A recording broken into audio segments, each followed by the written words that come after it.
Hi friends, అందరికీ good evening. నాకు like చేయండి, షేర్ చేయండి, సపోర్ట్ చేయండి ఫ్రెండ్స్ ప్లీజ్.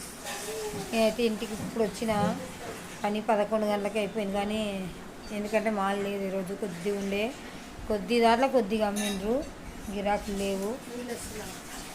ఇంకా ఎప్పుడైపోయినా ఇదే టైం పడుతుంది. ఇంకా జల్దీ ఇయర్ అట్లానే ఇంకా వాళ్ళు ఇయర్ మేము అడగొద్దని ఇంకా అడగలేదు కూడా.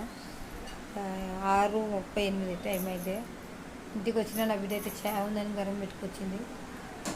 చాయ్ కావాలి. ఇంకా ఎల్లుండి అయితే నాయనకైతే మైలలు తీస్తారంట. రేపు సాయంత్రం ఎల్లుండి అయితే నాయనకు మైలలు తీస్తారంట. ఇంకా రేపు పని చేసి పోదామని అనుకుంటున్నాము. ఎట్లయితుందో ఏమో తెలియదు. ఎల్లుండి పోతే మధ్యాహ్నం వరకు పోవచ్చు కదా, సాయంత్రం కదా గుడి కాడికి పోయి నిద్ర చేసేది అని అట్లా అనుకుంటుండా.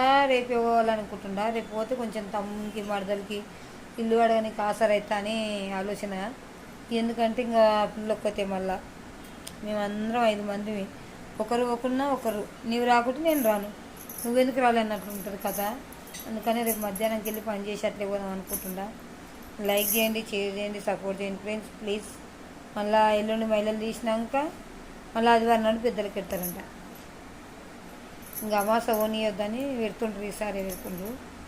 ఇంకేం చేస్తాం, తప్పది, ఇంక పోవాలి. లైక్ చేయండి, షేర్ చేయండి, సపోర్ట్ చేయండి ఫ్రెండ్స్ ప్లీజ్. నేనైతే చాయ్ తాగుతున్నా. బాయ్.